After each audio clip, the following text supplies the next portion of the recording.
Okay, our last example of lesson 2.5, we are going to write our quadratic equation in vertex form.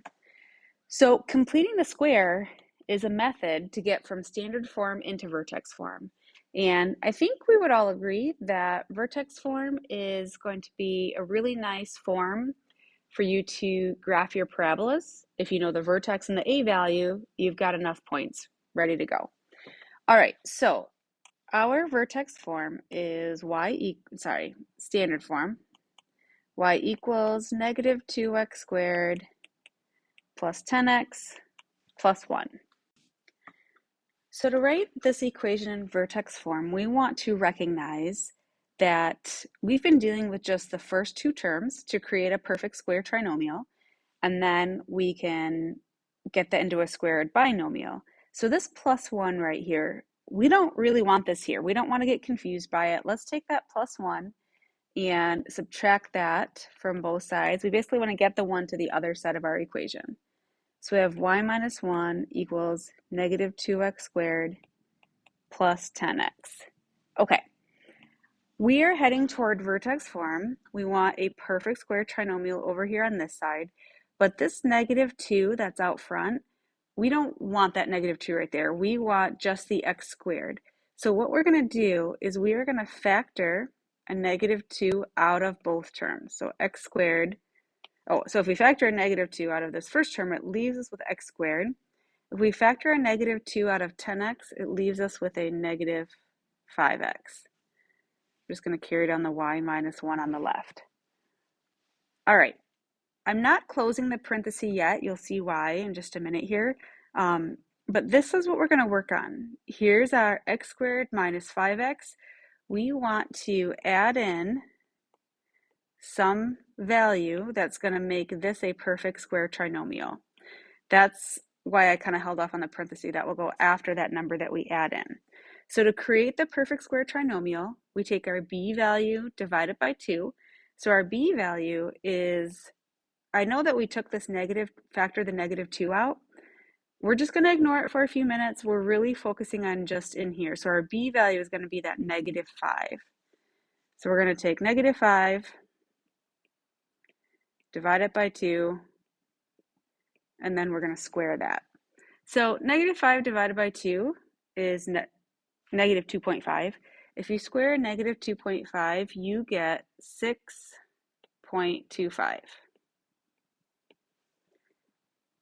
Okay, so here's the part that we need to make sure makes sense.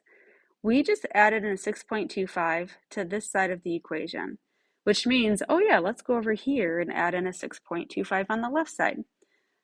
That's not exactly what we did. When we added in a 6.25 and it was inside these parentheses, technically we added in a negative 2 times 6.25. That's the value that we added in.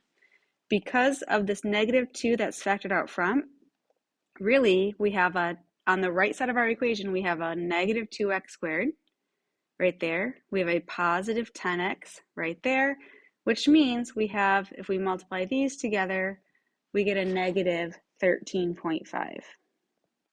No, we don't. I meant to say negative 12.5. So because we have a negative 12.5, that's what we're going to add into the other side. A negative, so plus a negative 12.5 on the left. So that's the one thing that we need to make sure we do. If you have a number in front of your x squared that we factor out, now once it's factored out, we can do our b over 2, square it. That's what goes here. Mathematically, we actually put in a value of negative 12.5. So we're going to add in a negative 12.5 to the other side of the equation. All right, so when we keep writing this on the left side of our equation, we have y, and then negative 1 plus a negative 12.5 is a negative 13.5 equals negative 2 times, now this is a perfect square trinomial. Factors of 6.25 that add up to negative 5, that is a negative 2.5. So x minus 2.5 squared. Again, this number that goes in here is always the same value of whatever this was before we squared it. So we're getting close to vertex form. We've got our a value. I can see the x value of our vertex will be a positive 2.5. Now whatever's over here with the y, let's just go ahead and add that to both sides. That's just going to go on the end and ends up being the y value of our vertex. So y equals negative 2 times x minus 2.5 squared plus 13.5. Vertex form. Okay, so let's go ahead and graph our vertex form, and then we can identify the maximum or the minimum value. So the vertex is a tricky x, positive 2.5, and then positive 13.5. So if we go to our graph, we're going to go over 2.5, 1, 2.5, and up 13.5 is going to put us right there.